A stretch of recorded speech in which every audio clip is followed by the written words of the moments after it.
Steve Moran here. Welcome to another episode of Foresight TV. Maybe you'll notice my background's a little different. I'm in an Airbnb in Phoenix, Arizona. I've been down here all week for the Senior Living Executive Conference, part of the Argentum annual conference, and we had a bunch of our people already in the area, so we brought everybody in, making TikToks and working on strategy. You can see the first of the TikToks we actually posted up yesterday on our company page, and would love to have you take a look at that. Today, I'm talking to Frank Haffner. He has, I don't know, I feel like I'm ageist when I say this, but he's been in the industry forever. And is that okay to say, Frank? Yeah, you can say that. I'll take that as a compliment. Thank you. It is meant as a compliment. I've actually got an interesting story to tell you when we get started. But before we get started, let's do this.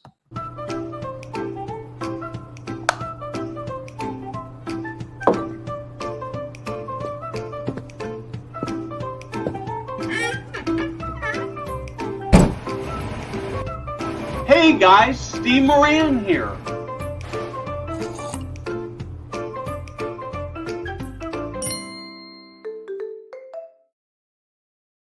So before I jump into my conversation with Frank, I've got to mention that Foresight TV is brought to you by our friends at CARE.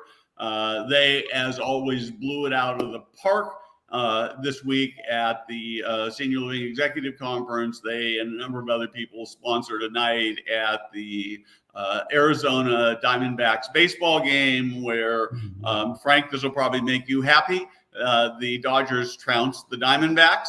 And one of the things I love about CARE, besides the fact that they are providing staffing at a much lower cost than the normal agencies are, is that they just really care about the industry, and they do things to make the industry better. They make it more interesting and even more fun. So if you've got staffing challenges, if you're tired of paying agency, or you're just running short and not doing the job you really want to be doing for your residents, CARE is a great way for you to bulk up your staffing to be the most amazing operator in your marketplace. So Frank, welcome. I'm going to actually start with a little story. So many years ago, when I had hair, I was a lot younger. I worked for a company that you might remember the name, you may not. It was called Congregate Retirement Housing out of Beverly Hills. And there was this organization that you were intimately involved in called NASLI. Yeah. And you had an event at one of your buildings. And I was actually living out in the Riverside, San Bernardino area and going back and forth. But I actually went to an event at one of your buildings, and I was so young, and you were such a big player that I am sure I was completely intimidated and didn't even try to talk to you. That's a great story. I remember those days like it was yesterday. Really blessed to be even considered, so big that you couldn't approach me. That's ridiculous. Well, I have that problem anymore, but when you're young and you're starting out and, everybody seems so impressive and so wonderful that one of the things that I tell people and they're really skeptical about always is that by nature, I'm actually a very shy, introverted person, and I'm actually an extrovert who was just a coward. So I really like interacting with people, but I just didn't have the self-confidence to do that. And so when I tell people I was that way when I was young, people go, no, you weren't, because now I talk to everybody. So how did you actually get started in the senior living industry? I kind of want to go back in time a little bit. I was really born for this. I mean, the good Lord picked me for this business. Like most of the people that I know that were in the business, whether it was Bill Sheriff, working in gas stations and stations, and in the real high touch service business, or others that I know, like Lauren Shook, who was a chicken parents was a chicken farmer, and so he's up at 4:30 in the morning. You have all these things that prepare you, for the service that we're in. And I went to Berkeley, I got out, and I was always interested in service businesses. And for some reason, I fumbled after about 5 years working for the largest CPA firm. I was fumbling around, and somebody was a mentor, and he basically said, you need to find a demographic shift. You need to do something, where you can see that there's a future. And I think, I was perfectly fit to be in the service business and to take care of seniors. I had grandparents that lived above me.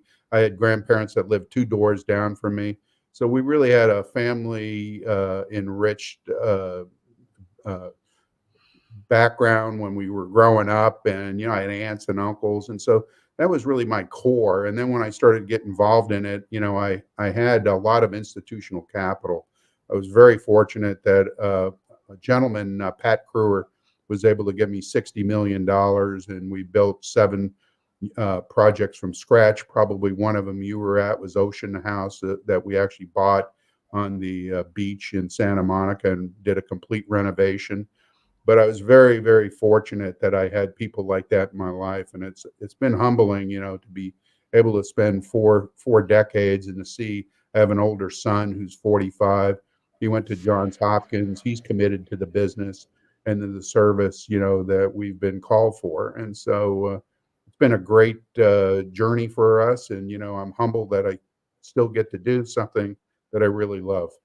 So as you look at the industry, what do you see that's still the same? I'm going to start with that, and then I'd like to talk a little bit about what's changed. Well, Bill Colson, when I was, he was about 10, 15 years older than me, and he'd always tell me, when I was building at $80,000 a unit, he was building at 60, and he'd always tell me, nothing's changed in the business. And, to a certain degree, that's true, but I think, it's the fundamentals that don't change, but the absolute difference is, we've done a tremendous job, I think, of creating desirable platforms and desirable lifestyles that people really genuinely benefit from. And, it's not an old age home. It's not a guest home. It's not institutional. We've done a great job with that. And I really think, that it's evolving, post pandemic. We see a lot, we're just a lower cost delivery system. Let's face it, people just heal better when you're in a service enriched environment, and you're not in a non-institutional environment. And so, we're an important part of that orbit. And I think, the more and more, the good Lord has asked me to do more work in this industry, the more, my heart and passion is really focused on that element. Yeah. I think that, and so what do you see that's changed? I think, the competition has changed. The industry, it's gone from NASLE to NIC, and now, we do have, a professional organization. We have, it's most of the units now that are in our industry are managed by professional corporations, whereas maybe when you and I first started, back in those days when you worked, for the congregate folks in Beverly Hills, it was dominated by mom and pops.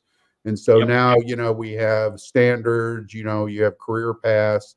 There's great opportunities out there. I think the biggest thing is, the professional amount of labor that we have and we've developed over the years. The buildings, they speak for themselves. Obviously, the buildings and some of the things that we see today are just spectacular. They really are. But it's really the intangibles that make the difference. It's what's going on inside those communities, that make the difference. And that's really the big thing I've seen over the last 40 years. Yeah. So this week, while we were here, we went and toured the Mirabella campus, the Mirabella building that's right on the campus of ASU in Tempe. And it's amazing. The building is amazing. But really what was more amazing was sort of the vibrant life of what was going on. And I, it's fun to go in these sort of relatively new buildings, but I've been in some older buildings where, they're every bit as dynamic. And I think the thing that you said about the programming and the life is actually way more important than the building. And I sometimes wonder if we end up actually focusing too much on the building as we build new properties, to the detriment of everybody. Any thoughts on that?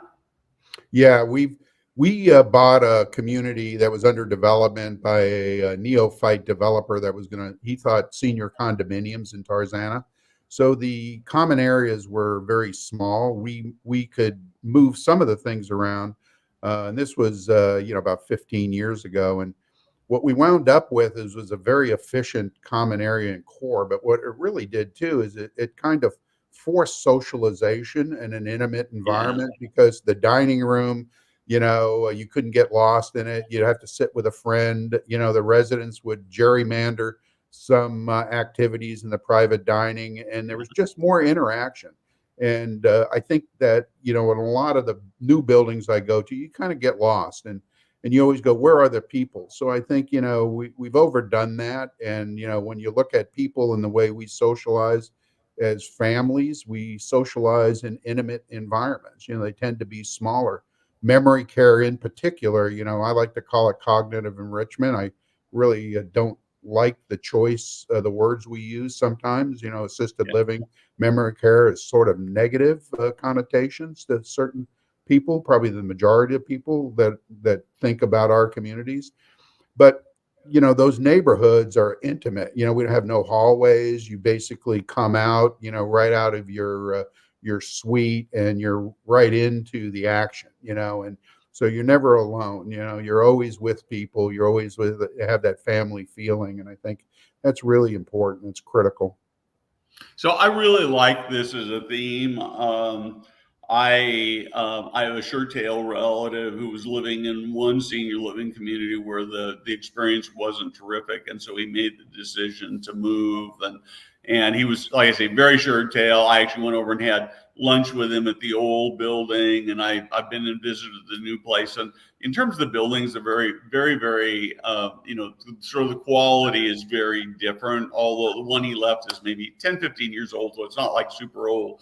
But what really struck me, and I think was both sad and represents such a huge opportunity, is that even though he had lived there for 7 years, and it was clear in talking to him that he had some casual friends, that he didn't have any deep ties there to keep him from moving. And so I've been spending a lot of time thinking about how is it, and I'd love to hear your thoughts on how do you create programming inside your community where people build these deep relationships, both perhaps with other residents and maybe even with the team. We're kind of gatekeepers, and really what it is getting to know the people that you're here to serve. And so we spend an enormous amount of time getting to know people when they first are introduced to our community. Who are they? What's their backgrounds? What's their interests? What's their hobbies? And then what we do is we socialize them, during the tour process, and when they come in for events. We ask residents that have lifetime type experiences. Maybe their uncles worked at the GM plant, or maybe they work at the Coca-Cola bottling plant, or Boeing, or whatever it is. We find those commonalities, and then we ask, what we call our ambassadors. We said, we have Mr. and Mrs. Jones coming in. We don't have enough time to spend with them. We're putting on this big event. We've got 500 people here, but if you don't mind, you could kind of ambassador to them, be mentors, and help them, understand, the benefits and some of the pitfalls, and how do you overcome that? How do you meet people? How do you socialize? Do you like everybody? Who do you really get along with? And so it starts right at the get-go, and it requires listening skills, but it's also a tool. We require, like my son John created this template off of that, which he gives me little key rings, and he puts the residents and their families' photos on these little insets, and on the back it gives me a little short bio and their names, so that when I go into a community, I can remember all of the residents, all their families, and what they do. So it really starts with leadership, and the more name identification, the more familiarity you have, and you can sort of close the dots, if you would. The better you'll relate to your resident and their family members. And so, that's the way we build our culture. It's resident centric. It's not your typical pyramid. We're there to work for the resident. We call ourselves central support. We're here to help with solutions and create solutions. We're not in the blame game. We're not in, the no game. We're in the yes business. And it's like, well, what can we do to make life better for the people we're blessed to serve?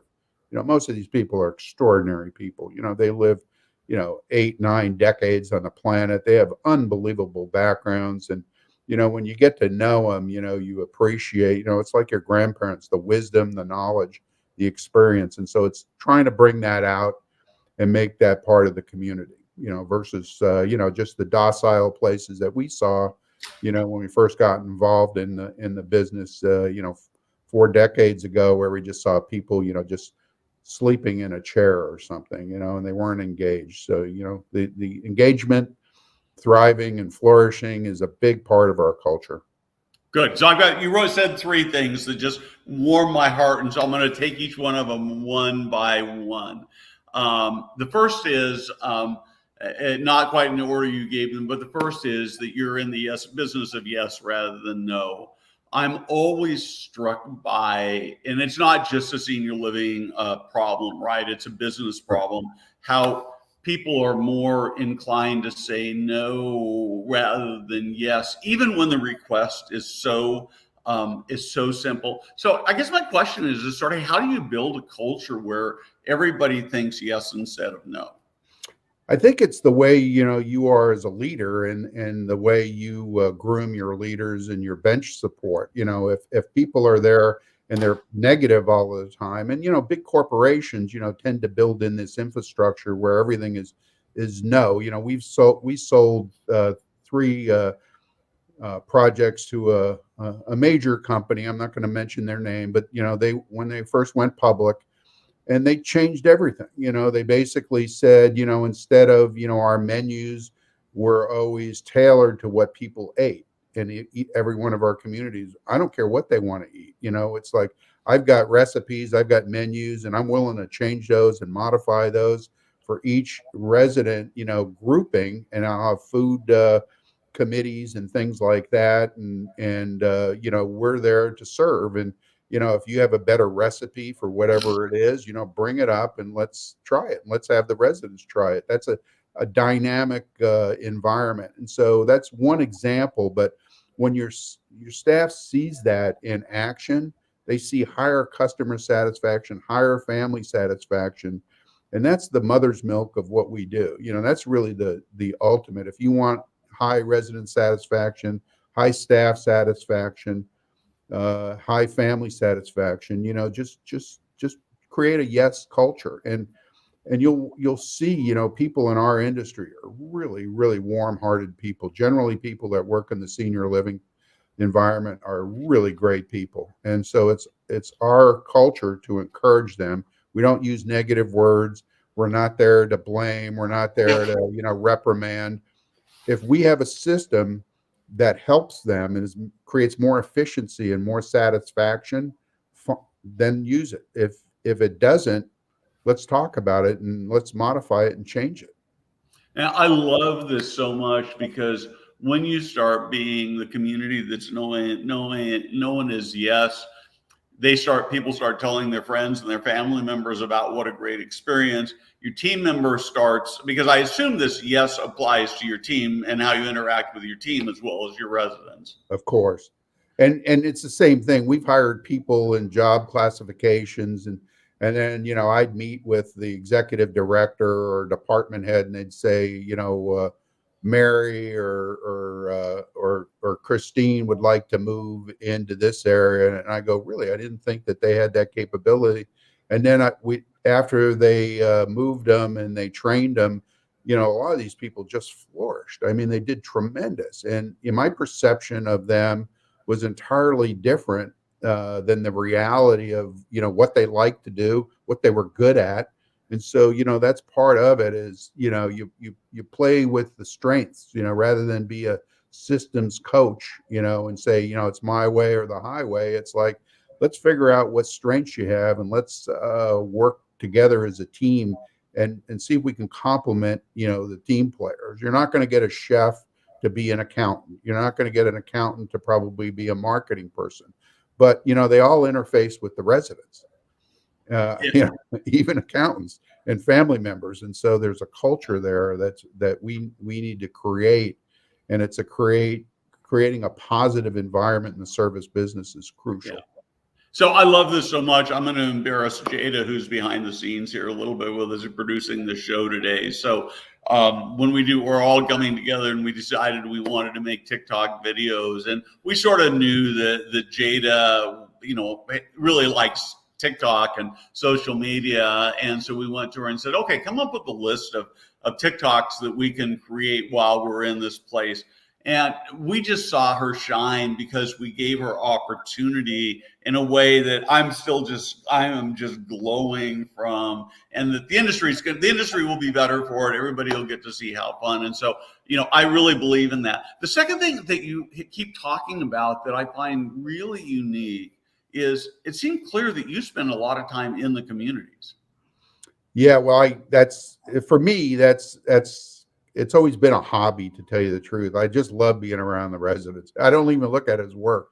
I just love hanging around seniors. I loved hanging around my grandparents. I loved hanging around my aunts, and I love hanging around seniors. And in our communities, they're fantastic. I mean, and so for me, I don't even feel like it's work. It's almost like I'm going to the country club, to play golf, or I'm going to have lunch with a friend. It's like it's the best thing in the world, to talk to people and to get to know them, and they're very impressive, folks. And so I've always loved being in the community. One of the detriments about being a CEO or chairman, is I have to go behind the scenes, and I'm dealing, with land acquisitions, lawyers, and financial people and things like that. And it's not as enjoyable as being with the seniors. I can tell you that.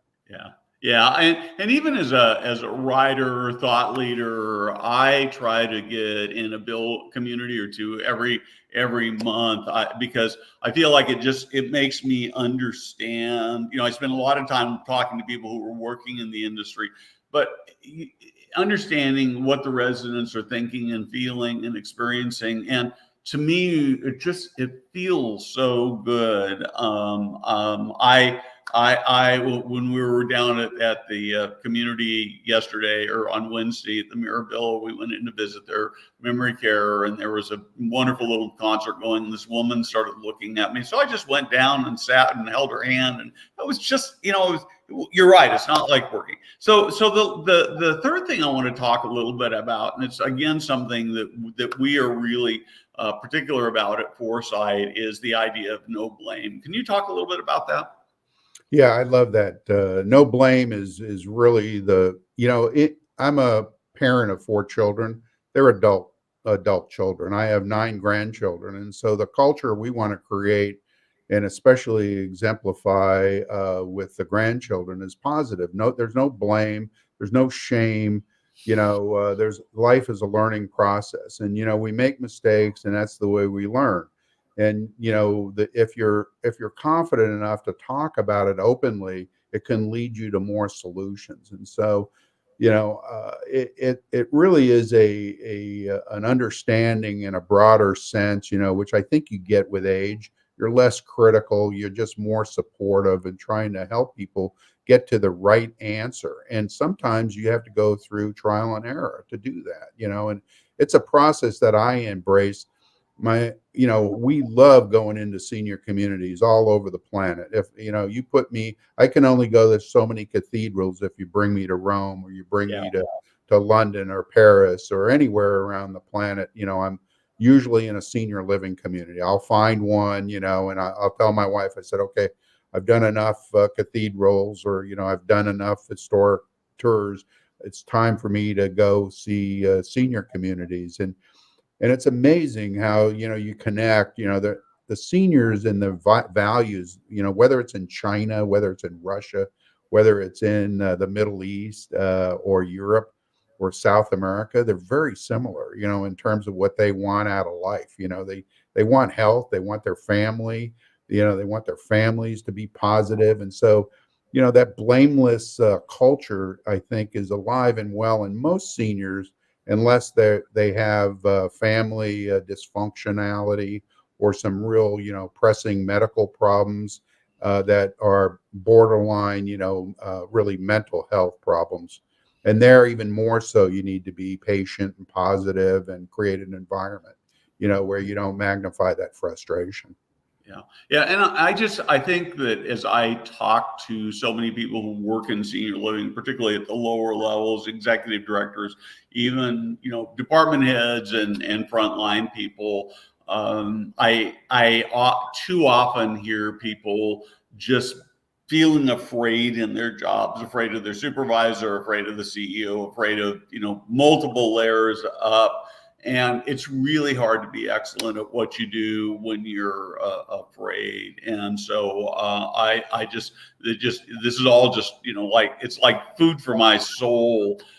So we've only got a few minutes left, but I want to actually sort of talk a little bit about the future of senior living and how you see it. There's a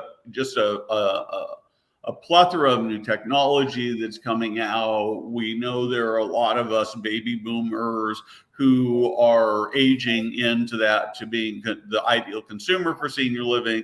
A lot of sort of belief that boomers are going to want something very different out of their senior living experience. How are you seeing the future? Well, I'm really trying to work on that. That's where my heart is to see, extended technologies, clinical, non-clinical support services. There's no reason why, we, with all the technology we have, that we can't be, a portal for people that are struggling with medical situations, and we can have better outcomes. We don't have to bring people through the ER. We don't have to discharge them because maybe they were upset and they have a mental behavioral challenge. We should be able to moderate that, with sleep, exercise, nutrition, diet, but also working with the medical professionals. Maybe sometimes it's just an imbalance of the medications. And so we really need to have more interaction with the clinical and non-clinical world. And it's tough to do that.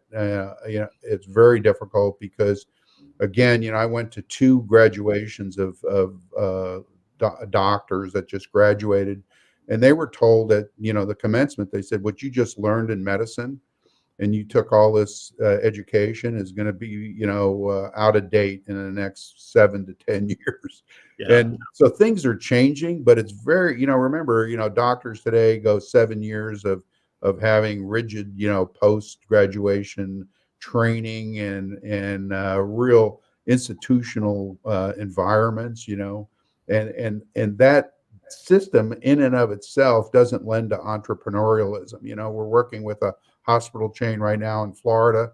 We're very close to them. We've got a 10.5-acre senior living, and I'm trying to create, a VIP portal, a concierge medicine, tying back, with the leading physicians group, health and wellness, hyperbaric chambers, all the elements that, people our age would welcome, in, whether it's better ways to exercise, better ways to eat, and ways to monitor yourself. So if you're having a bad day and your blood sugar is up, there's probably some exercises and some other things you can do. If you're depressed mentally because maybe there's a crisis in your past, maybe that's the day where we could have certain social programs to uplift you and invigorate you.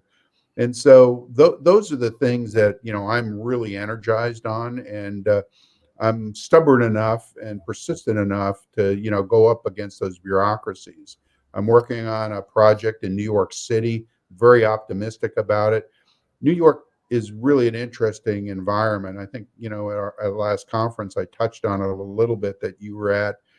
Everything's concentrated in a village. It's almost like the perfect, and if you like New York City, but everything's there, and so and everything's close.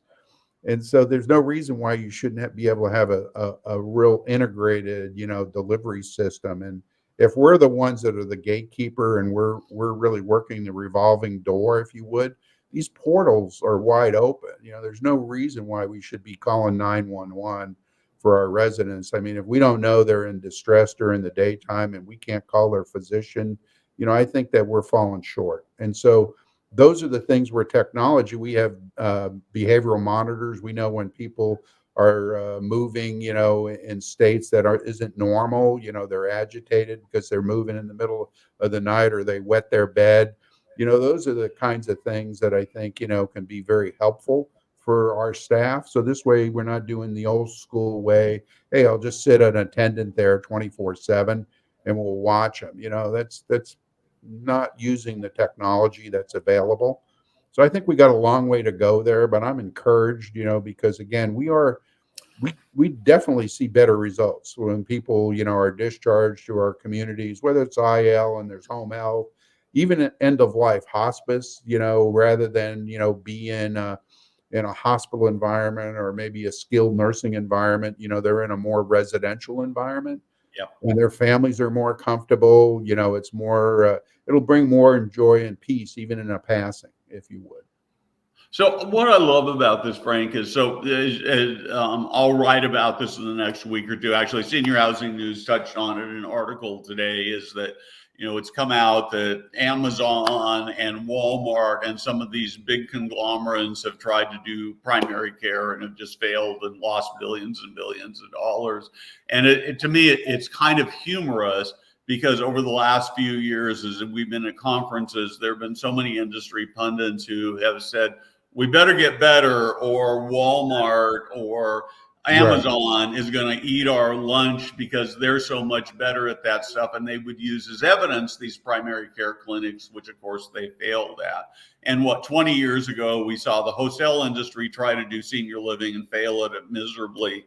And I think that perhaps one of the biggest challenges we have, and it sounds like you're one of the rare exceptions to this, is that we've kind of talked ourselves into not believing that we're as good as we really are.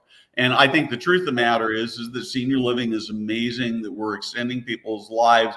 The NIC data is starting to show that. There's other data that's showing that we're actually lengthening people's stay and quality of life. And so I applaud you for your forward looking and your continued optimism for the industry and how we're really changing the world for older people.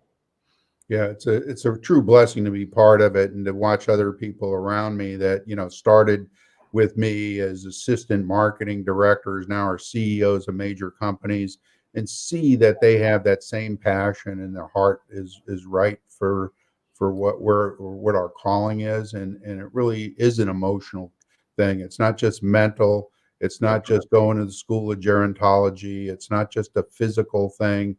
It's really an expression of love, if you would, for others. And love is based on action. And what are you doing for people, and especially people that are facing challenges or end of life? That's a natural process for a human being, and it shouldn't be something that is full with fear and anger. It should be peaceful. It should be something that we learn how to accept. And we should be the comforter, the palliative care, deliverer, and the technologies that we have, it should be able to help us so that we're not running those people back into emergency rooms, and making sure that they're taking their medications properly, and that somebody on the clinical side is watching it post-surgically. It's the most distressing thing I've seen, Steve, is I go to doctors more often now, for wellness checks and everything. I'm in the doctor's office, and invariably I'll see a 90-year-old couple in there, or a late 80s, and they're very frail, and they walk into the doctor, and then I see them in the parking lot, and they were driving away. Yeah. And it's like incomprehensible for me how a family or even a physician that was seeing somebody as frail as that would just let them go home. I mean, it just tears me up. I'd want to just say, let me get an Uber, let me drive you home. It's like, this is not good, and it's like that. So we're a facilitator, and we should be able to help the families, and and whether it's Uber's out there, but let's face it, we're in a personal touch, high touch. An Uber driver may or may not be appropriate for some people, especially if they're high level people, and and you're coordinating doctor's visits and sitting in a doctor's office for 45 minutes or an hour and a half because he's running late is incomprehensible to me. That I can order DoorDash and know within 2 minutes when that sushi's coming to my door, where it's at. Yet at my doctor, I never know what's going on. Nobody has that technology. That's right. That's right. And to do that with somebody who's 80 in late 80s or 90 years old is really, it's because they're full of fear and angst going to the doctor. That's right. It's never pleasant. Yeah. Frank, thank you so much. We are out of time. I wish I could go for another hour or 3 with you. I can't. I look forward to seeing you. People can find you at your website, monarchseniorliving.net, and you should be following what Frank is doing. He's led really led the senior living for decades, and continuing to do so. So again, thank you for your passion. Thank you for joining me today. Thanks, Steve. You're so kind. I appreciate it. Great.